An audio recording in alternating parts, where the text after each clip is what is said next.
Tell us about the tattoos. Shut the fuck up, you little prick. But then I've got the Phoenix. Hey, prick. So I'll take it from Bob every day of the week. Absolute disgrace. I'm sure no one will mind. Move him out of here, Darren. Ricky Hatton didn't go over for his fighter because he risked getting abducted and sold into sexual I never said that. Both have been rape victims. I'm not watching Frank Buglioni live on Saturday night. You're out of your mind. Jesus Christ, get yourself a life. He's actually a priest. Yeah. It's because his brother John Fury eye gouged him. What have I told you all this time? He's going to end up sucked out, fucked out, looking for a handout. Boxing, nutters, messenger group. I'm gonna be the king. J-Pump, you know what I'm saying?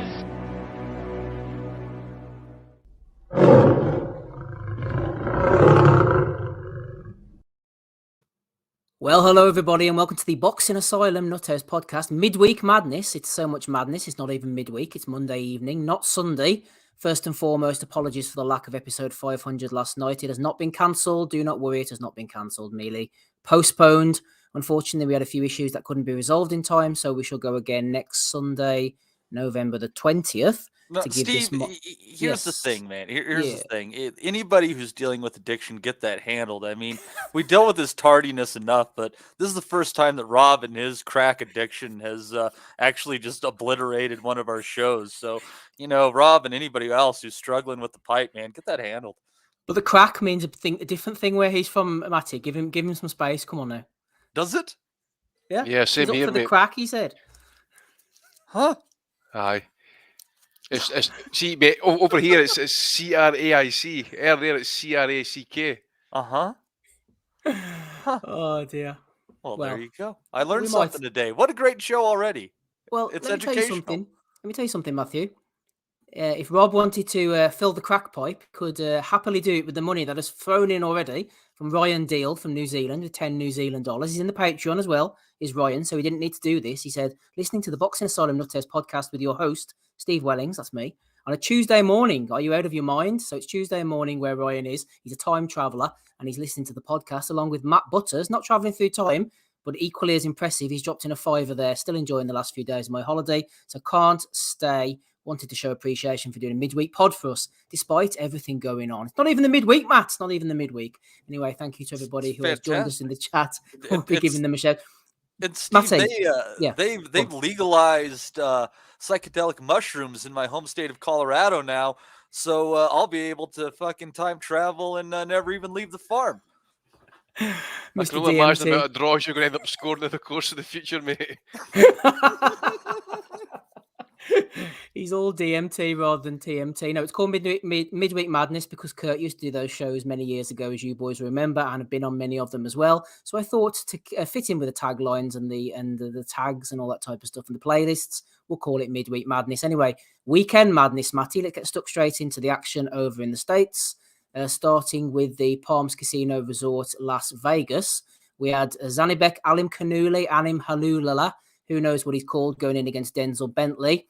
Going into this fight, Matty, I thought that Bentley's lax defense would let him down. He'd get stopped in around the mid-rounds.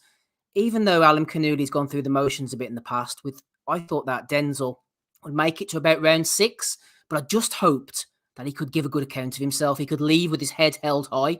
And after 12 rounds on Saturday night, I think Bentley definitely left with his head held high. Considering that everybody basically thought that he was going to be done before round 6, yeah, he far exceeded expectations. I talked you into keeping your point, Steve. So you better be thanking me there for being dickhead. Yeah, you're very welcome.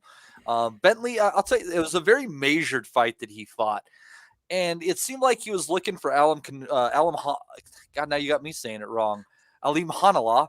It was trying to get him to fight and kind of burn up his motor early on and take it to him a little bit later.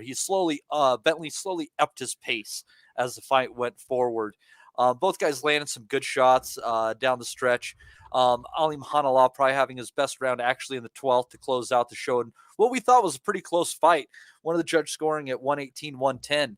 But I don't know if this adds so much shine to Bentley as it takes some off of Alimkhanuly.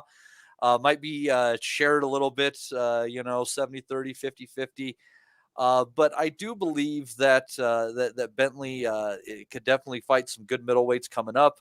Alimkhanuly is probably going to have people more willing to fight him after that performance. Showing that he doesn't always have that pop. Wasn't able to get Bentley to bite on as many feints. So we'll see what happens. I know they've ruled out the all Cossack battle between him and Golovkin, but there's a lot of other really good fights out there for him around 160 pounds. And we'll see how that goes. Maybe catching the winner of the fight that you guys struggling for the guys' names y'all had over the weekend. But we'll see what's going on with him over that. That was a good performance. Didn't really get, other than the last round, didn't get hurt very badly. So his stock goes up. At the very best, I think Alimkhanuly just kind of stays where he was at. Just before we go for Andy on his take on this one, Adam Smith of Darts fame has jumped on the call here. He's already put a couple of messages in the chat. Fuck boxing. And is this officially episode 500? Smido, last time you were relevant in the boxing scene, Ricky Hatton was fighting. Hatton's long slunk off into retirement. Or has he? He's back on Saturday. You're back on Monday. What's going on, Smid? Well, Hatton looked in good shape. Would you believe it or not? When we had off of a good reputation here at Boxing Asylum, I attended Hatton against was it Senchenko? Yeah. As an official member of the press representing Boxing Asylum. I remember day. It was I think it was 2012. I think it was October or November 2012 at the MEN Arena. I had a great seat. Can't remember much about the undercard, and then Hatton got stopped with a body shot, didn't he? But I mean, as I won't repeat my swearing live, Steve, but as you've already alluded to my opening statement in the chat, F boxing. Boxing is on its backside, isn't it? Come on. Boxing's on its backside, says Smido, on a Monday evening when we're all giving up our time. Come on, Smid, you can't be that negative. Give us some positives, man. What's going on in the world of boxing that's exciting you? Come on. I was looking forward to Eubank against Ben, but we all know what happened there. The weekend just gone, we've had a split pay-per-view show from the same arena in Manchester, I think, and then we've had basically a pay-per-view show in Dubai that ended up with John Fury doing his best impression of someone out of WWF. Like it's amazing. Like we've got Jake. Is it Jake Paul or one of the Paul people? Is like one of the biggest names in boxing. Mayweather's hanging around like a bad smell. I don't know what there is to be positive about. We've got Fury and Chisora on the horizon, a fight that absolutely no one wants other than Tyson Fury and Derek Chisora. Joshua's going to be out again until March. Usyk has been ordered to fight Hrgovic or something along those lines. I watched Hrgovic's last fight. He was lucky to win that one against the Chinese fella. Rob Kelly tells us every week that Errol Spence and Terence Crawford, the best fight in boxing, isn't being made. What have I got to be positive about? There isn't even any car park. There isn't even any Dennis Hobson shows from the car park on anymore. The sport's in the gutter. Sports in the gutter, says Smid. Here, Tosh says, can't see Smido in the chat. Tell him to get me unblocked. I don't think you've blocked him, Smid. I've never blocked anyone in my life. The private chat. Yeah, it was a private chat. I've never blocked anyone in my life on that YouTube chat is one of the most entertaining things on the whole of the internet. The Porkster gets it rough though, Smid. He does, but the latest video that Porky sent me, he kindly sends me a video or two, was someone giving diet advice. So I was fully engaged in that one for half an hour. I need such advice and thought it was worthwhile. Worthwhile advice. Stick with us for as long as you wish, Smido. We know you're doing doubles and trebles these days. Keeping the darting world on ice. We're welcome. We love to have you there. Who's knocking about in the chat? There's Take Ames.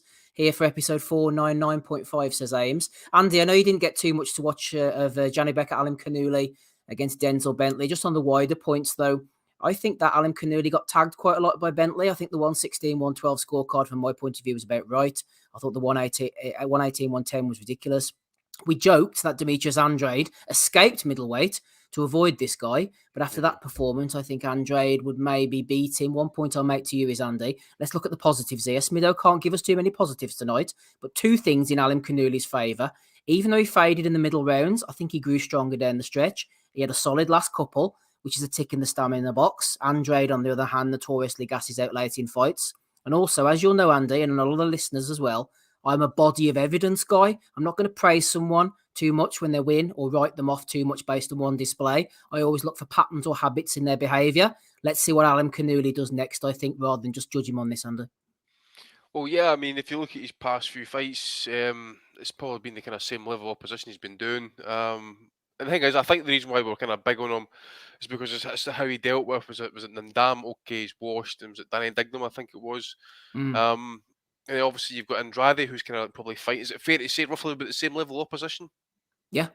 So really, it was like, I think it was a fight that possibly, probably both guys needed actually.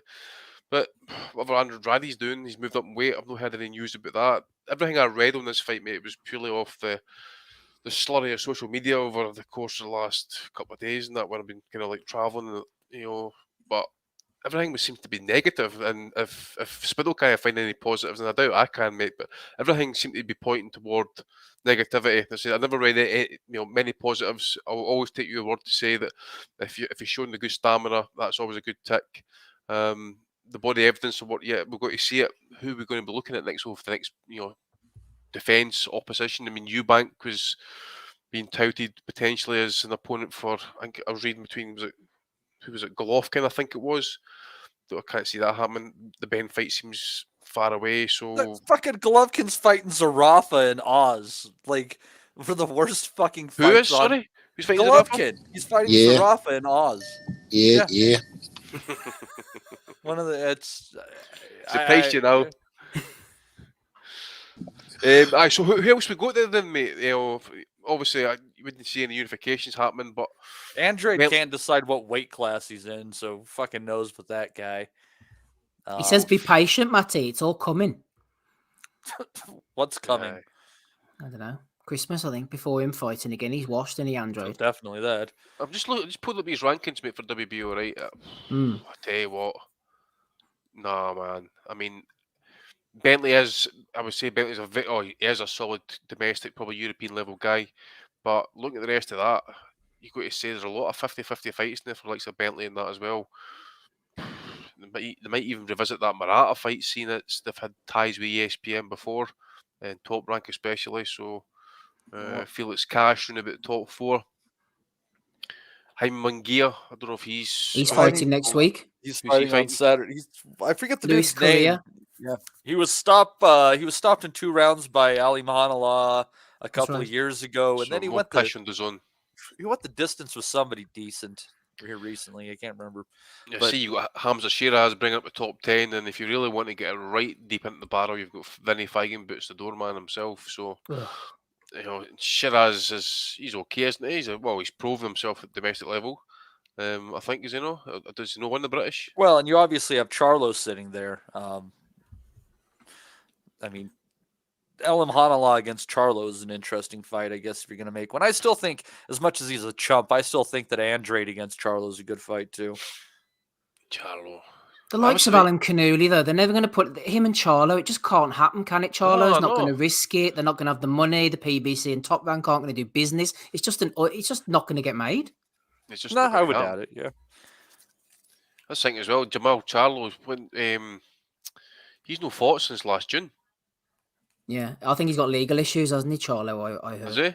Yeah, sure. Didn't he smash? Didn't he have a go at someone in a restaurant or something? No, I thought that got cleared. Is that the thing about the bank card or the credit card? Oh, maybe it was something else. Then maybe he whacked somebody. There's definitely something floating about in the background. I'm not sure. I could be wrong. I'm pretty sure there is though. Felony assault charges dropped by prosecutors, so legal maybe issues not. are over. Maybe not. Maybe that's what's been keeping him out until that point, and now they're trying to get him a fight. I don't know, but he needs to be more active. It's ridiculous. He hasn't fought all year.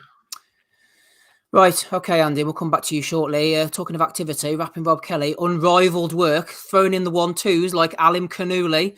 Did you get to catch anything of this on Saturday night, Rob? I focus my attention on where the real fucking stars in boxing are, right? Ooh. Not Dead Zone or Dad Zone or whatever the fuck it is. Well, it is Dead Zone as well. The only boxing I caught over the weekend was fucking Mayweather versus Deji, and what the fuck is wrong with you? Tommy Fury's exhibition. And the dad nearly fighting Jake Paul. Oh, mate. I told you fuckers that Rob has been smoking fucking coke. I fucking told you fuckers at the beginning of the show. If I needed any more proof, here it is. Jake Paul is leading the charge for the real fighters, right? Fuck all this fucking Adam Giluli or whatever the fuck his name is. No, jokes aside, I had a quick look. There's something about him that I haven't been convinced about since he turned over. And I can't quite put my finger on it. Like, he has everything. He doesn't really do anything wrong. But I just think there's a bit of something there that he's gonna either some night someone's absolutely gonna fucking steamroll him and beat the shit out of him, or he's gonna fall apart mentally or something. I don't know what it is. I haven't been able to take to him. Credit to Denzel Bentley for putting up, like, I mean, he lost all the rounds or whatever, but he came on.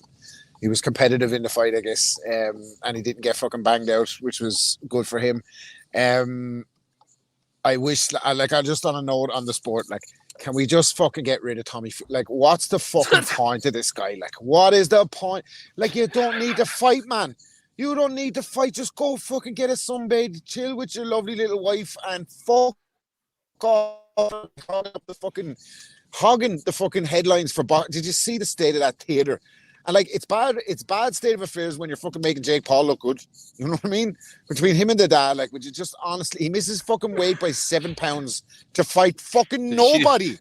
Bamba Balubop or whatever the fuck his name was he was supposed to be fighting. Paul Bamba. Balalalala Bamba. He can't fucking get down. He misses weight by 7 pounds, changes the contract, hope that nobody fucking notices, boxes an exhibition against the guy, and then has his dad taking his top off to go fucking and then he says as well in this persona he's trying to fucking sell to the public, I don't care about the glitz and glamour. Man, you just got off the sunbed and had your eyebrows threaded. Like, it looks like you care about the glitz and glamour more than the fucking fight game. Like, honest to fuck, can we just get rid of this fucking guy, man? I was all for Tommy Fury turning over, and Roman Fury and Fury, all of them. Go fucking turn over, make your money and all, but, like, at least fight. And take the sport seriously. Like, this fella's out in nightclubs off his fucking chops. He's fighting his uncle or cousin or something out on the street. He's fucking he can't get to America for fights that he signed. He's turning up out of shape and overweight for fucking fights against nobody. Like, honestly, Jake Paul has a more credible record than Tommy Fury at this point. Honest to God, at this point, I just do not see where the fuck this is going. Like, he's the one who should be fighting YouTubers. If he's going to be that guy, be that guy. Don't fight. Try to act like I honestly I make Paul the favorite. Like, I think there should be VADA testing for that fight. I'm not going to say, I'm not going to fucking sit on the fence about that. I think there should be a lot of VADA testing for that fight.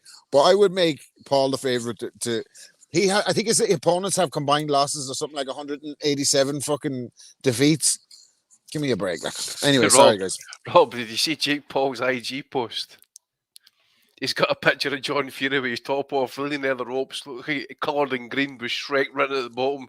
He's on fire. He's living in their heads, man. They're kind of like, I think if he ever comes up against a real fighter with a smart mouth, that's where you'll see Jake Paul fall down. But when he's walking into these kind of like, these are like sitting ducks for him. The likes of Tommy Fury, he's not necessarily sharp. The dad, like, he knows what he's going to say. But I thought there was a good post. So there's someone. It's that picture that's on screen there now, but it's the original one.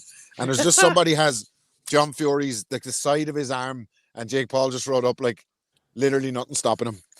Well, you know, Rob, you can take the boy out of the caravan, but you can't take the caravan out of the boy. I followed a bit of this on Twitter, right? It was Jake Paul in commentary shouting, "You fucking suck, Tommy! You fucking suck!" Yeah, I think he was just shouting like, "What was that? What was that?" And like, by all accounts, he struggled in the exhibition as well. Like, you know, they were talking about it afterwards as if he had beaten some guy. He was like, he's just won a version of a world title 2 weeks ago. Oh, fuck me, man. Honestly. Yeah. What world? Where? The worst exhibition of the weekend, Matty, when you make Marco Antonio Barrera look good with his little belly hanging over his shorts. I'll tell you how I got fucked on that. I knew it, it was on the event with Natasha Jonas. Figured that out finally middle of the week, and I saw that event was available for the low price of $10 on Fight TV. So I'm like, yeah, that's not bad. I'd love to see Ricky fight again. You know what fight wasn't included for the price of $10, Steve? So anyhow, didn't get to see Rick. Was really looking forward to that, and apparently it was entertaining enough. I saw some clips. He looked all right, looked in decent shape. Why do you hate your money so much, Matty? I don't know. I really was looking forward to that. You could have given me the money. I was watching it for free on a Fire Stick. I would have fucking just thrown it up on the screen there for you. We could have gone on a split screen. Give me half the money even. Thanks. So, anyways. Fight companion. I really felt done in by that one. I was looking forward to seeing Rick fight, but I got to see the clips and hear the band again and stuff like that. And it looked all right what I saw. Yeah. In fairness to him, the ring walk was class. They were walking out on the walking frame with the NHS nurses and that. But can we stop? Can we please stop? Because you know who's on the fucking exhibition trail, and you know what we're getting, like, don't you? You know exactly where this is fucking. You know exactly where this is going. Can we just another one? Can he piss off as well, Mayweather? Stop! Everyone out in Dubai. If you love boxing, go get that money up for Crawford and Spence and make it happen out there. Go and fucking pull the stops out and get the fight out there. Stop bringing Floyd over for these exhibitions because he's not even trying to make it look like the fight's competitive anymore. Did anyone see the highlights or anything? No, Rob, we watched actual boxing matches. No, sorry. Like, yeah, you gotta watch it. He was missing punches in that, wasn't he? Missing. He was walking around the place. He was dancing. He was just taking the absolute piss. And in the post-fight press conference, he sat in the fucking conference and talked pure gold, smart investment talk for the whole fucking thing. He talked about how much fights he made, how much money he made in certain fights, how he bought himself out of his top rank contract. It's about smart investments. It's about making as much money as possible. It's about if I never have another exhibition, we live a good life. Well, live a good life, Floyd, and get the fuck out of the limelight, and let some of these young fellas get some money. Because I do not want to see Ricky Hatton versus fucking Floyd Mayweather 2 with Adam Smith commentating on it in 2023. But I'm probably going to get it, I think. Fucking hell! I seen that. I wouldn't mind seeing after that the again. fight. Floyd in the interview was saying, "Oh, Deji's a great fighter, man. He's a great fighter. Just keep doing what you're doing, man." Someone told him he's a fucking YouTuber. He doesn't even know what he does. He's turned up for the check. Ames was there, Andy. Ames was actually in Dubai. Yeah. Oh, you talk about Matty hating his money. Fucking Ames must hate his life if he's out there watching I'd say someone paid for him to be out there. Ames is smarter than that. Smart investments. He better got his money's worth. Then I can guarantee you, Ames. Ames needs to make smart investments. Well, hopefully, we're thinking about Floyd to get those investments, into Bitcoin and Razor Coin, whatever you want to call it. What they need is a press conference or a conference, a gathering in the Middle East about the launch of a new Bitcoin related to boxing, and it to be riddled with organized crime. That's what they should do. Oh, you're so cynical, Smido. You just come on here, what happened to spread your shit. The great bunch of lads doing their best. True. He's right with what you're saying, though. Uncle Dan probably got his fingerprints somewhere over that. It's hard to find his fingerprints on anything, isn't it? You'll his fucking footprints these days, actually. Eh? Can't find him, but you can find Desmond Bungus or whatever the fuck his name is. Fingerprints are all over everything at the moment. What was that in that old heavyweight box we got caught for? There was the big massive seizure we mentioned the other week there. Yes. Gorgovich or whatever his name is. That's his name. Yeah. Is it hard to dust prints when you're looking at something where they're prints that are like caked in fried chicken grease? It depends what you. I don't know if it's easier or harder. What kind of powder you dusting the prints with? Anyway, let's get off that, Matty. Let's get off that and back onto the real boxing. I did see Sinisa Estrada, Matty. You would be proud of me. Tell me what I saw. Go on, break it down for me. You know what I think you saw, Steve, was one of the top 10 women's fighters in the sport. She puts her punches together well. She uses very unique angles. Doesn't jab very much. The talent is so there. She is so incredibly athletic. Tim Bradley might have oversold it a bit, but he's right. She's a fun fighter to watch. The problem is I keep trying to think of interesting fights for those weights, and there's not a whole lot going on off the top of my head as far as talented fighters. But for those who who like seeing the talented fighters in women's boxing, you should watch this one. It was a good, entertaining fight. Her opponent could take a hell of a shot. But it was just Sinisa Estrada is just a tremendous fighter, fighting from both sides, combination puncher, lots of personality, good looking gal to boot. So yeah, what did you think of Sinisa, Steve? Yeah, I think she boxed well. She's one of the better female fighters. I was more impressed with her than that Dakar who fought Natasha Jonas. And I tell you why else I like Estrada, Matty. I like her banter away from the ring. I stumbled upon a tweet she put up. I'm not sure who she was referring to. It might have been Esparza or one of her rivals. You'll put me right on this. But apparently one of her rivals was commentating on DAZN a couple of Saturdays ago. And Estrada tweeted out, I want to apologise to everyone who had to listen to the voice of my drunk tear commentating on DAZN. Stay away from Marlborough Reds, kids. That's a good bird. Yeah, that must have been Marlon Esparza. That's a good one. Sinisa Estrada's an East LA chick, man. She grew up knowing how to talk shit. I've said it before. She grew up in the gyms. With fighting boys. Sergio Mora saw her when she was really young. That's why Oscar had her signed to Golden Boy, and he lost her to Top Rank. And Bob was so averse to female boxing. That's a whole fucked up thing in itself. But yeah, she's a bad chick, man, and she can bounce weights. I think she's won titles at 105, 108, and 112. This was at the minimum weight, defending her belt. She's already beaten Esparza. That'd be an interesting rematch. I think Esparza's only got better, but she's with DAZN, and considering that, and with Oscar specifically, and considering that, Sinisa jumped away from Oscar the way that she did over to Top Rank, sitting on the fence for nearly a year trying to get the fight that she wanted. I can't see that happening. So unfortunately, just like it sucks, there's just not enough good talent around there to really test these people and see how good they are. And I'd love to see Sinisa really tested, because I truly think she's the goods.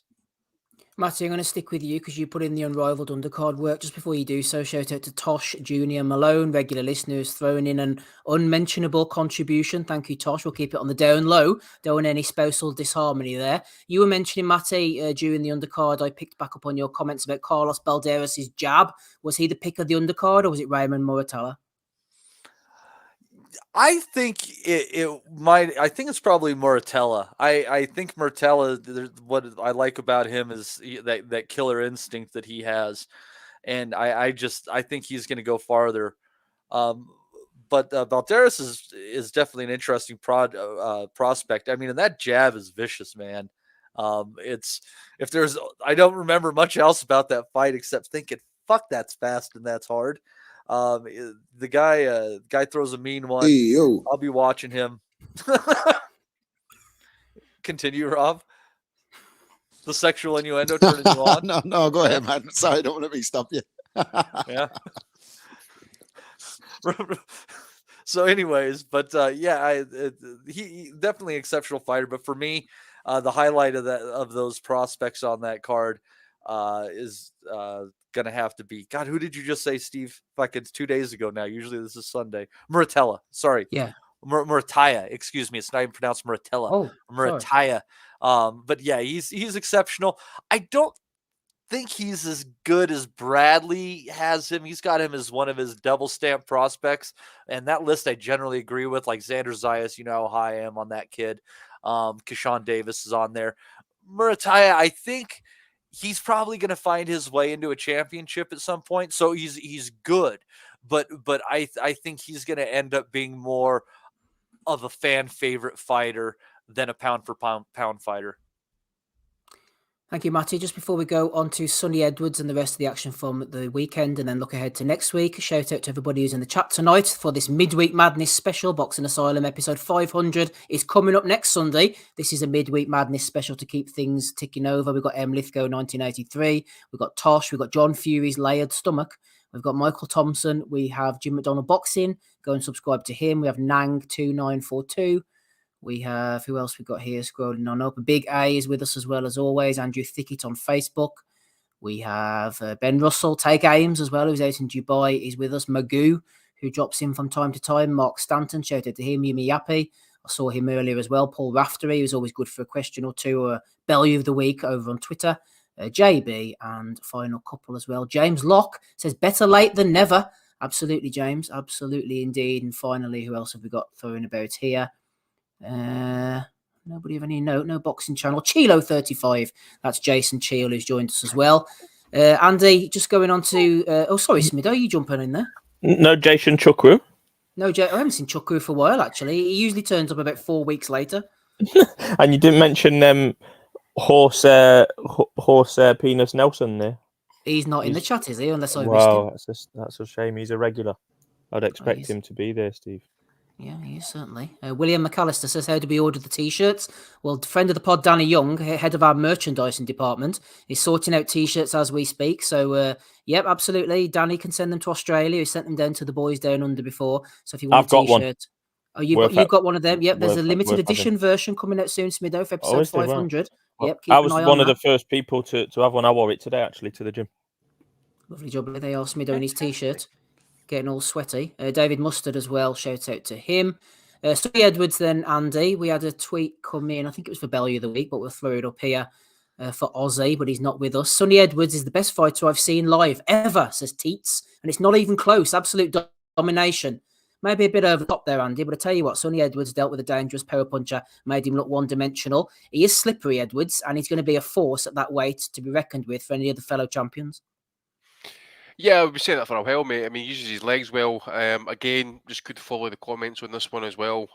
Sonny saying he can barely lift his arms, so saying that the guy really hits hard, which is just testament to me. We've been saying that for a while, actually, for a long time, that Alvarado was a decent puncher. And looking at Freeze Edwards up a wee bit, I think, as well, because he hasn't really got a mandatory contender, as I understand, unless something happens with the IBF over the coming months. But belts are starting to kind of, become vacated. I think Jesse Rodriguez is talking about coming down to fight at 112 for the WBO. That's vacant. I've not seen anything about who's he fighting for that one. I've seen something kicking around about the weekend there. Oh, quick second to see if I can find it. Can't remember the name now, Andy. I saw it too. Yeah, thanks. On Sunday again, we probably would have known these things. Yeah, we're on the regular week stuff. I wouldn't have done. I'm not going to lie. That's because you're averse to the short people. I think you had a bad experience with a midget at some point in your life, Steve. You know what? You could well be right. I'm not going to object to that. Yeah. Any luck, Andy? No, mate. I just need to bang his name into the old Google and see if I can find him. But as you say about Edwards, he's calling it Martinez, isn't he? Well, I've seen Martinez again. I've seen it today. I'm sure Martinez is. Martinez was supposed to fight Arroyo, I think, but Arroyo pulled out. Something lined up soon, though. In there.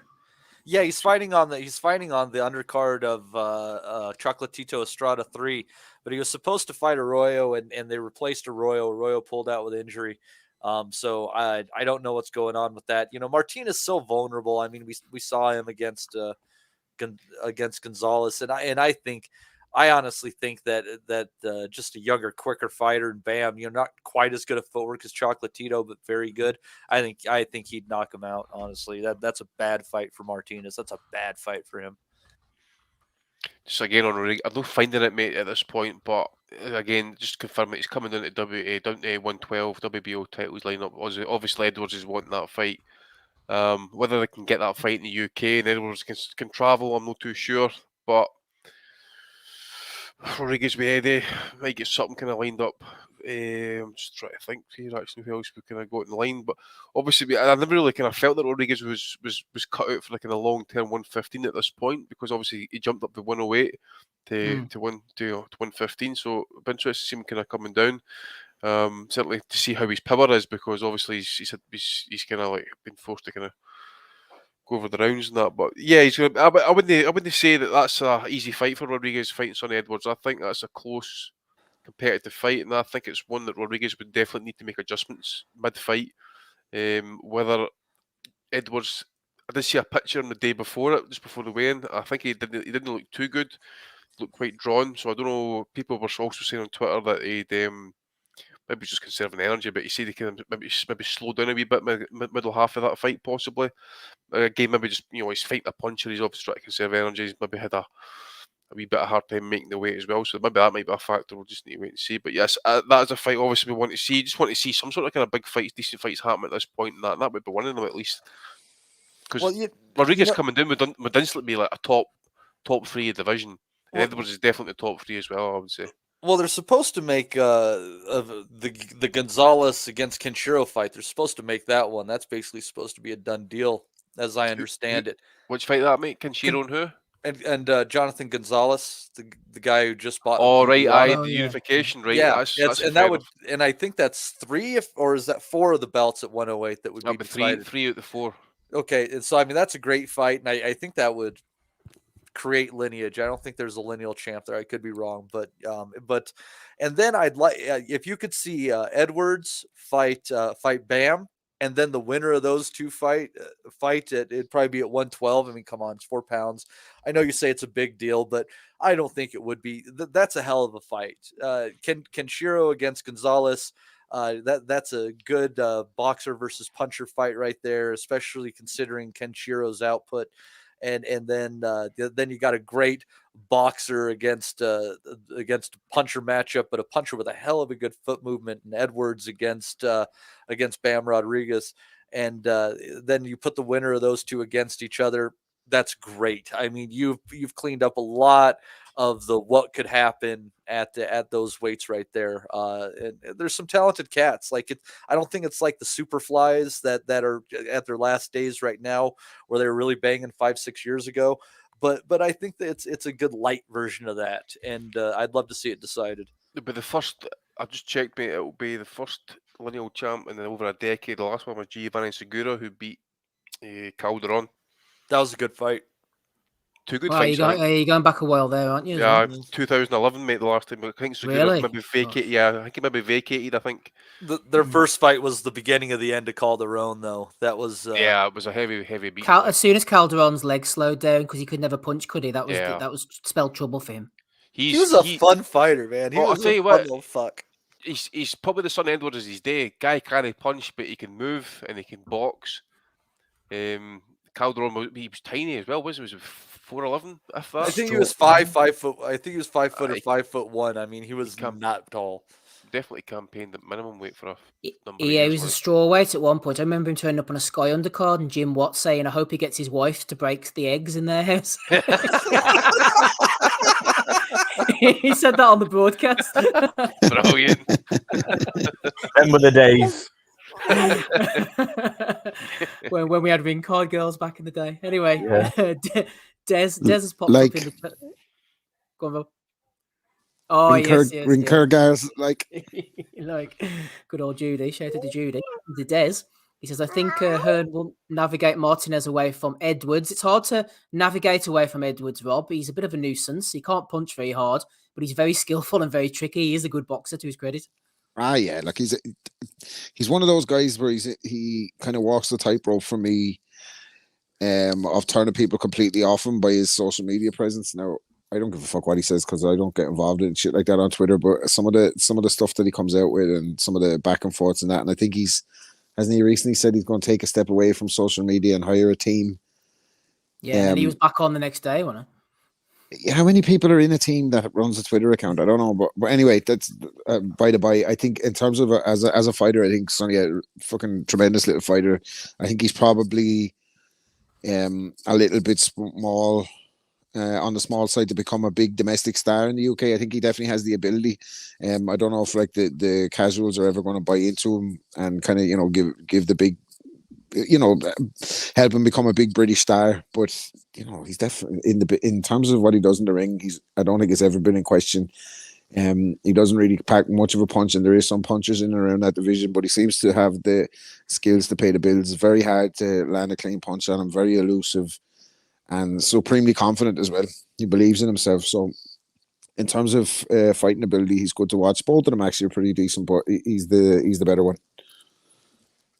Matty, I'm not sure what of this turned up in the prediction league. I know Joe Kennedy had Braithwaite and Somba in his version of the prediction league. You can fill me in a minute, but just Before you go on to the main event on the undercard, actually, Marcel Braithwaite against Asomba was a pretty decent fight, but it seemed like there was some scrap going on outside of the ring throughout that. It was that bad, the referee had to stop it. Some fella was running around in a vest like it was WWE. I didn't catch that one. He looked like Steven Seagal upgraded his tickets, man. Didn't he? Let me see if go on, Matty. I think I was able to catch the Dalton. I was able to catch the Dalton Smith fight on that one. No, Dalton Smith was a different card, dude. Which one am I thinking of? Oh, it was on the Saturday night. Dalton Smith Jesus was Christ, on you're the... bouncing all over the fucking place here. And we're Sonny Edwards here. Yeah, that was on Friday. Fuck. Yeah, and Thomas and Shabazz Massoud stopped Jack Bateson as well. Did you catch that? That was Probellum on Fight TV. The only thing that I caught on that one, and it was great, on Fight TV, they gave me that one for free, and they didn't charge me $10 to miss the main event. That was really friendly of them. But I only caught the main event on that one, unfortunately. I missed the rest of it. I do know that Oz said that one of those that you said was sure money. So I put him in my bets, and he lost. So I wish Oz was here so I could curse at him for that one. And you guys also cost me on the Dalton Smith thing. And, oh, yeah, he's going to knock him out. Totally breaking away why I put that fight in the league. So thank you guys for costing me money. I'm not good at that myself, but if you were in if you were in the movie Bronx Tale, they'd make you sit in the back now at this stage after losing that much money. Yeah. Well, depending on how deep your pockets are, man, if I can keep you around as long as they can, right? Well, fill us in on the predictions then, Matty. Who did what this weekend? So let's see here. So this week we had pretty disappointing. Steve was the only one who got the Alimkhanuly Bentley over on that one, and that was only because I talked him into it. But then he picked Smith by KO, giving him 3 points. Rob also got 3 points. Andy got 2. I got 2. So at this point, you got Rob is sitting 8 points behind Steve, and Andy is 4 points behind Steve. Right, Matty, you are quite right. I am bouncing around all over the place, so I'll do a bit of housekeeping before we move on. Nick Ball. As long as I don't go to 9 points behind, because if I go 9 points behind, it's definitely over this year. I told you that. He's a bastard, isn't he? Is this an inside joke? Yeah. Yeah, you don't understand it, mate. Does that have to do with football? Yeah. Yeah. Rob's gloating. Andy, I sympathise with you. Try being rock bottom of the league with the World Cup coming up. Rock bottom, like the mighty Wanderers. I was at that family gathering. It was just getting started, and I'm watching I'm like the modern day telefax or CFAX. You should say, actually. I've got the app on my phone, just sitting waiting on the final score coming in, so I could then go and get. I can absolutely slaughter, man. Get pished at my mind. So that's what I went and done. Could be worse. Could be worse. Rob knows I conceded that weeks ago anyway. So He's getting his very mind as well. It was good for the two of us, bringing us closer together. Really, when you think about it. It's only banter, right? Yes. So Nick Ball on Friday night knocked out Jesus Rubio. All I saw of that entire card was the knockout itself on Twitter. So congratulations to Nick Ball. He's a pocket rocket indeed. Dalton Smith, Casey Benjamin, the Matty. A unanimous decision. Benjamin was tough and he pushed it really close on the cards. I erroneously forced you into the stoppage. I thought Dalton Smith would get rid of him. Natasha Jonas as well against Marie-Eve Dakar on the undercard. And Tyler Denny causing the upset against Bradley Ray, which I didn't see because I was suffering Wolves against Arsenal at the time. Any word on Jonas and Smith from you, Matthew? Yeah, I just it was a cagey fight. I thought it was a decent boxing match. Neither guy landed much of anything hard. I thought the decision was fair. One of the cards was a little bit on the wide side of things, if I recall. And it just I don't know. I from that fight between Smith and Benjamin, I think Benjamin is definitely he's definitely improved since that first loss. You'd have to consider, especially with how dismissive you guys were of him. But I don't know that I could say that I thought that either is going to be world level. Even Smith, the winner of the contest on that one, it seemed like just an upper level domestic fight. I don't know if you think he's got the goods to move up around these stacked light middleweight and middleweight divisions. but I think there's a clear ceiling with the guy. But this was a decent enough fight between two guys who knew how to operate pretty all right. And what about Jonas Dakar, Matty? Dakar looked really bad early. I think that she just wasn't throwing enough early, and she could have done a lot more to maybe make the fight more competitive on the cards. I thought that it was getting a little bit wide when you didn't give her at least 3 rounds. I thought that she did better in the latter half. But Jonas, a decent enough fighter, definitely improved since she moved up in the weights. But I don't think when you're talking about trying to display the championship levels and show the upper echelon of the women's sport that this was a good example of it. Jonas looked all right, but both fighters left me wanting. The chat is heating up, rapping Rob Kelly. 2 ends of the credibility spectrum here. First of all, darts legend Chris Mason, writing at the world level of darts back in the day, said Nick Ball was brilliant. He's a handful for anyone. Great show as always, gents. Which was followed up, Rob, by sexfine.biz, who says hot pics of my sister and a heart. So it's all kicking off in the chat there, Rob.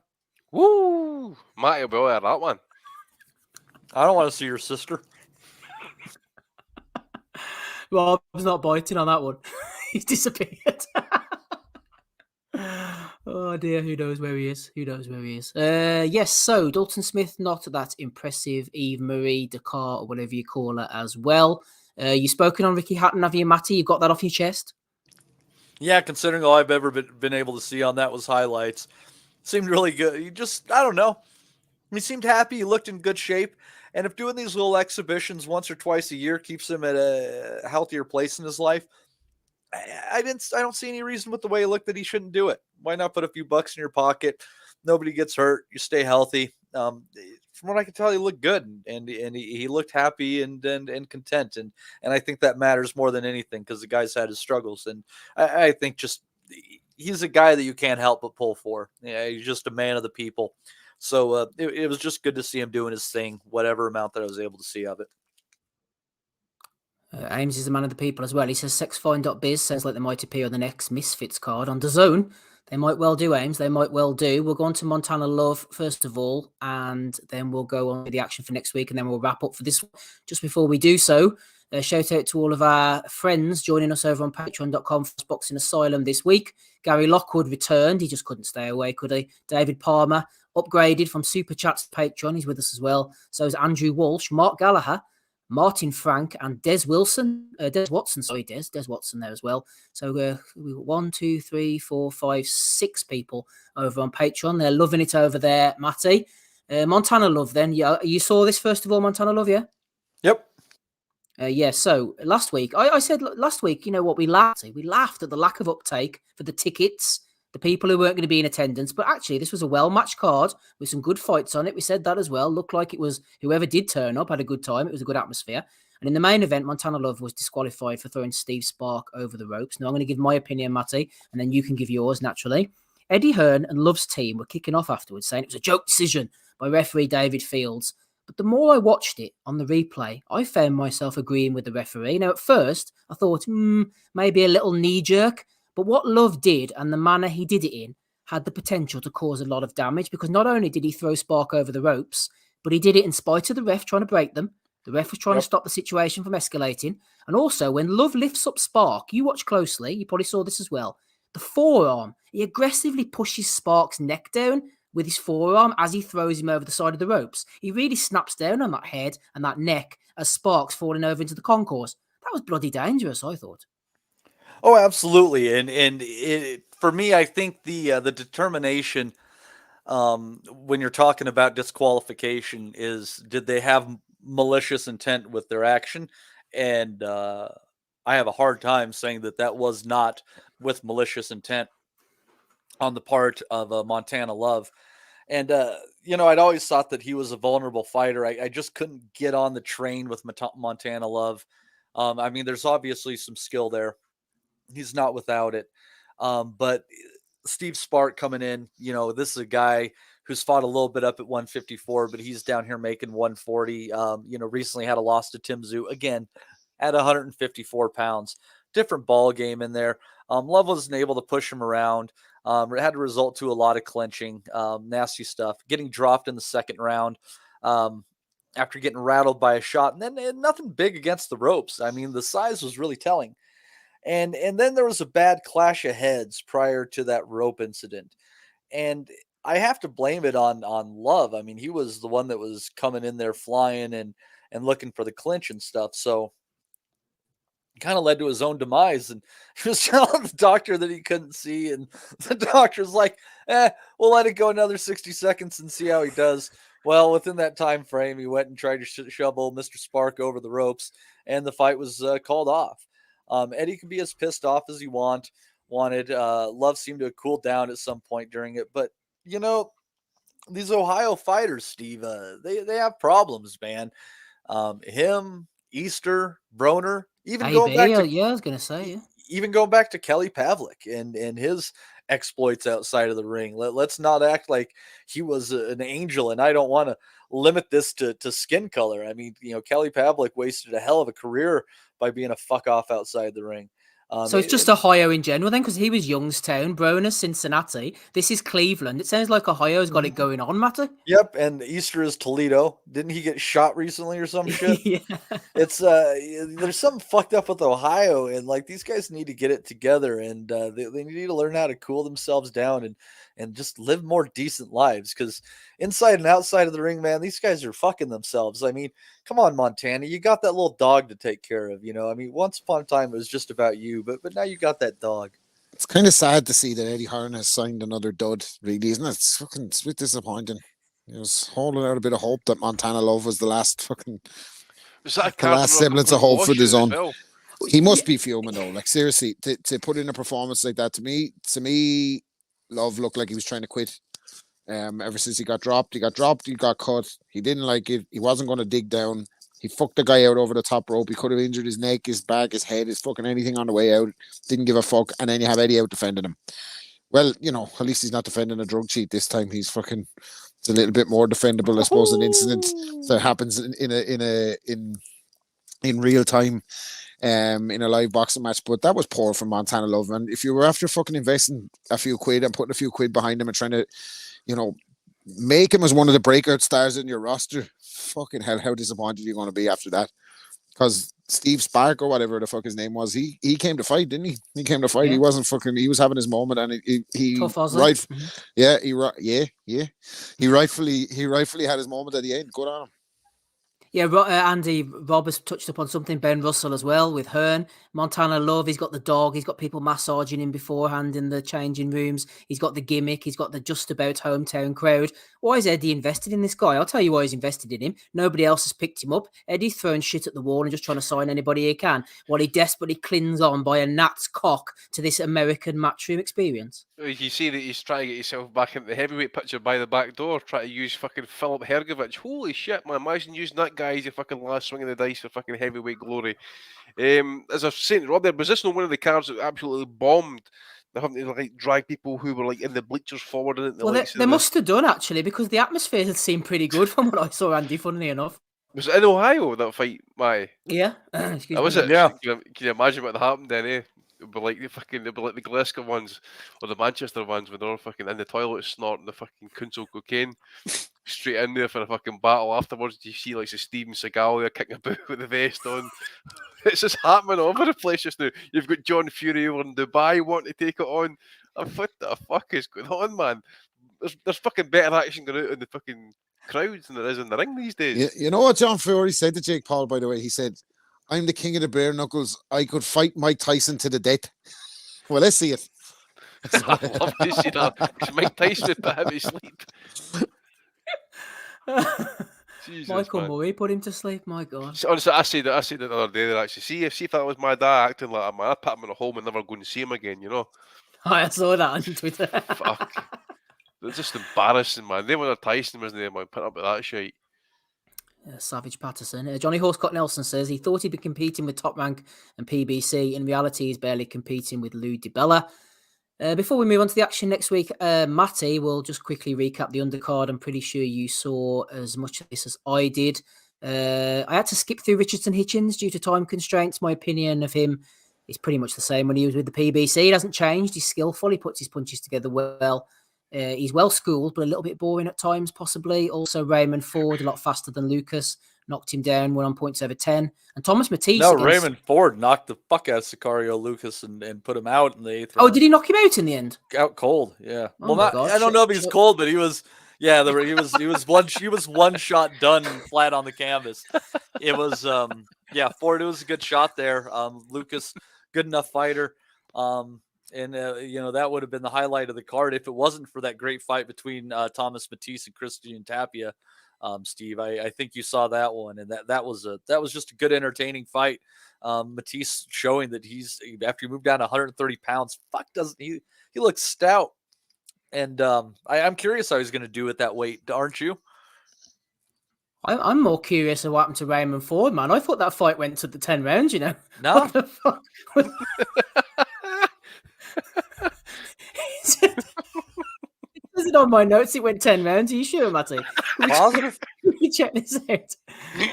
Matisse Am I mixing him up with Matisse and Tapia went 10 rounds. Oh, maybe that's the one I was thinking of, man. I've been watching too much shit boxing, man. They say boxing's dead, and us fools are here every week. There's plenty on next week in terms of shite, mate. I need to bring out the VPN for that Austrian card. Maybe even put on the French card, maybe. I was asking Matty in the chat there last night, but what's the schedule for next week? And he's fucking pissed off at me. Is Tony Oga on the French card? No, thank fuck. Fucking joke, French card. But if anyone wants to catch bites from that, you can catch the clip of the Raymond Ford knockout over Sicario Lucas. Are you sure? Yeah. You got to check it out, Steve. Then also the main event between Spark and Love was just an absolute shit show. Watch that one as well. But the fight between Matisse and Tapia, that's worth your time. Hell of a good fight with Tapia being sent to the canvas as the perceived puncher in the fight. Both fighters getting hurt. Close fight, could have gone either way. Fair decision. Matisse deserved a good fight, and he looks really stout at 130 pounds. I mean, fucking huge, honestly. What about this one? I think this guy got knocked. What's his name? Fernando Vargas' son, knocking out some guy cold with a double left hook. Yeah, and that was on the top ranked card. That was his son Emiliano getting a good second round knockout over Julio Martinez with a double left hook. That's in the conversation for KO of the year. I mean, if you got to pick a double left hook of the year, you got to go Caleb Plant. But Vargas, I think that was the second fight of his career, maybe the third. I mean, just absolutely waylaid this guy. Speaking of double left hooks, by the way, fucking the big news in boxing this week.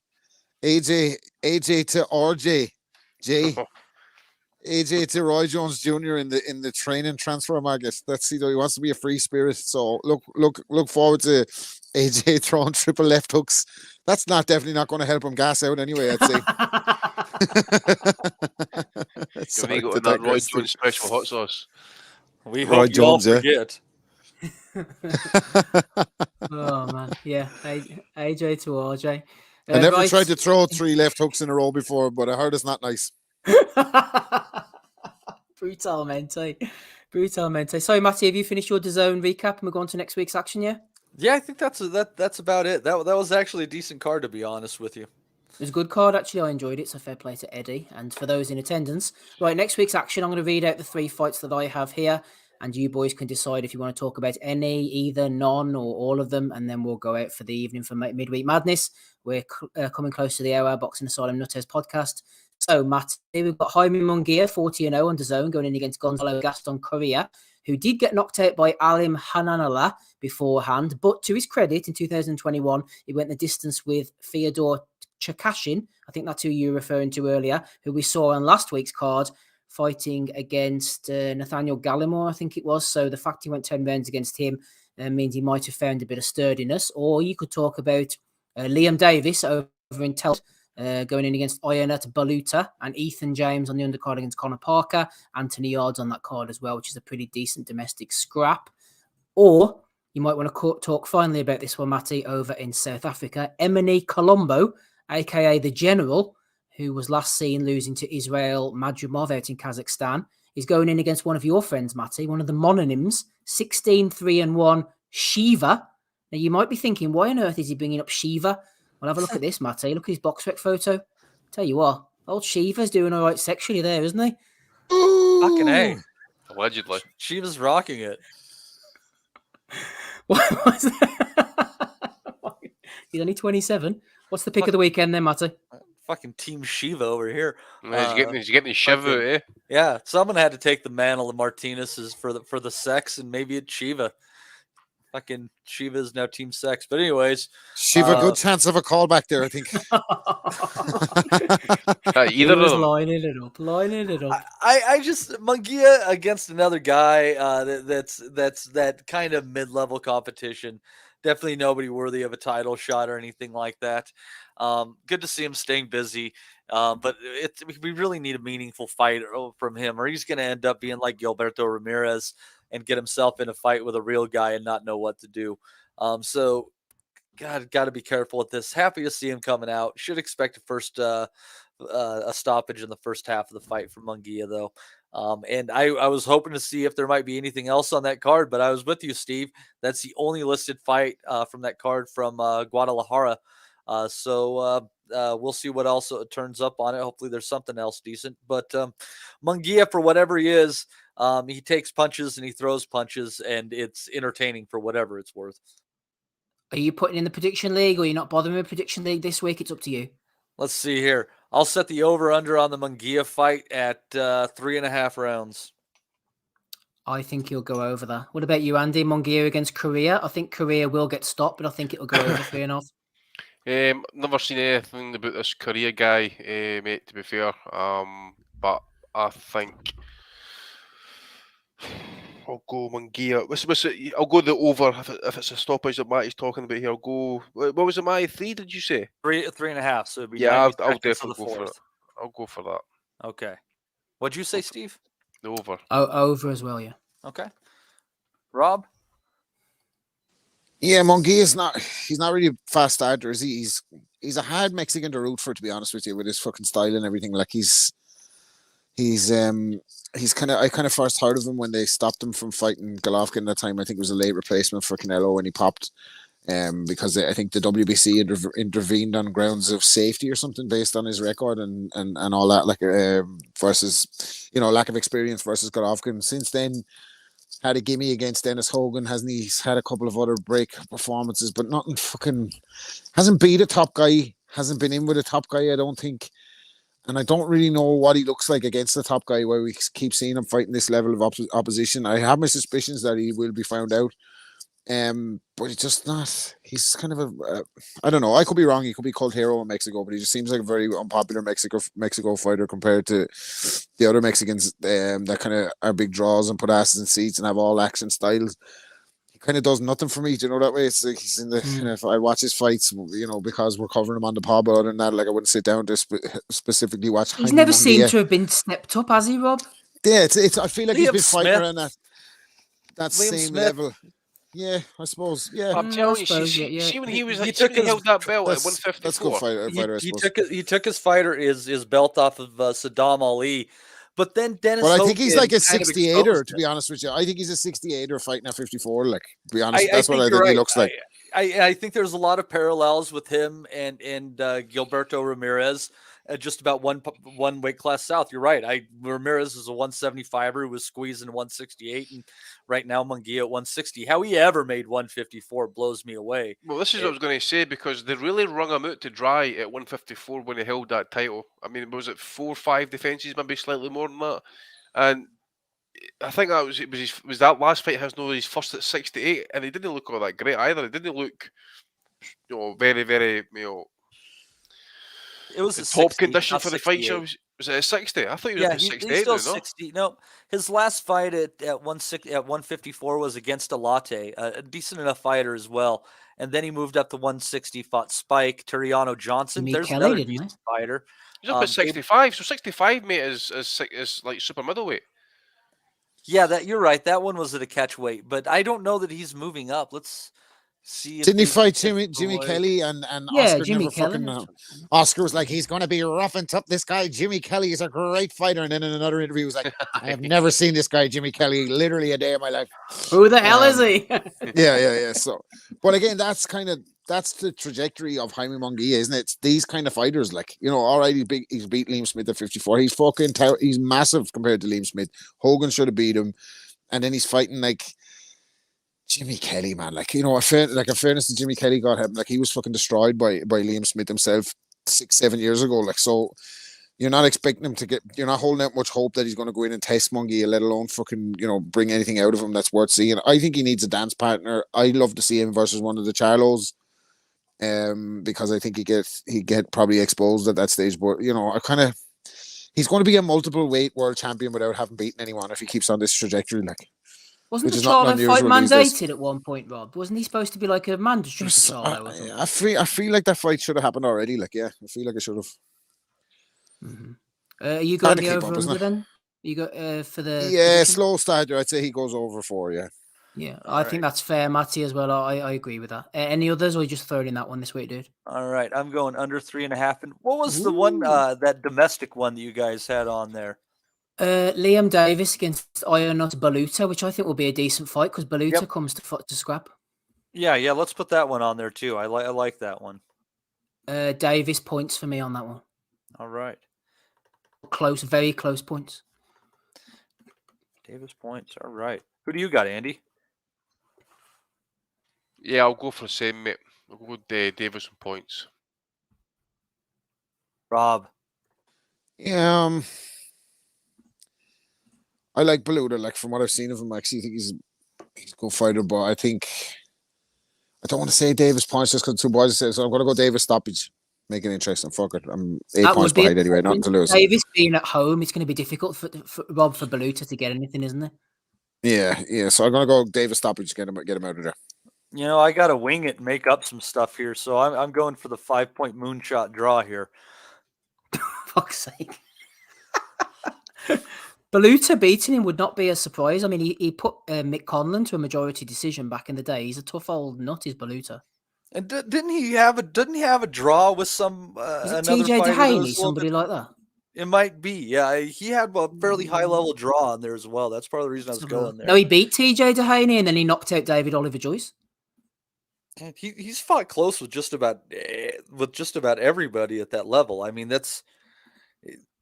Yeah, I think he's got just like you said, you know, Davis at home and stuff like that. So I think maybe the best on the cards that Baluta can expect is a draw. So I'll go with the draw. There you go. My brother lives in Telford, but he's no interest in boxing, so he'll not be there, Matty. But has everybody made their picture? Yeah, I think we got it there. Lovely stuff. That'll do for this week then, boys. I do have a few funny before we finish up. Any other business? Any overwhelming issues anyone wants to throw in, get off their chest before we close out? Throw them in now. Doesn't seem like it. So say as we go towards episode 500, this is 499 at 0.5. Episode 500 next Sunday night. We're only accepting €5 or £5 super chats, £50 super chats, and £500 super chats in honor of episode 500. So if you're not going to fucking put them in, don't bother turning up. Come on the fucking Asylum. If you don't want to fucking come on the Asylum and answer some real questions, don't bother fucking coming unless you're giving us 500 quid. You mean gets. Anyway. Well said. Well said, Roberto. Yeah, Gary Lockwood threw in a question, which I'm going to throw out quickly to you all now, not to answer, obviously, but if you're in the chat now, you're likely to be in the chat on Sunday. He's talked about best Asylum moments, so if you're in on Sunday, have a think, the panel and also the people at home, for some of the best Asylum moments. We're not going to clip them or anything because I can't be bothered, but we'll read them out, no less. Just before we finish up then, we're not going to do a value of the week, but we will mention quite a few things because we always end up on a lighter note. Ramrob Jab Boxing put a comment into last week's YouTube. He said, the Eastern European journeyman Eddie is bringing over for Johnny Fisher require a pay rise. They try and unwind after their loss to find Umar following them about with a camera while Fisher is forcing his chicken balls on them. Welcome to British boxing. I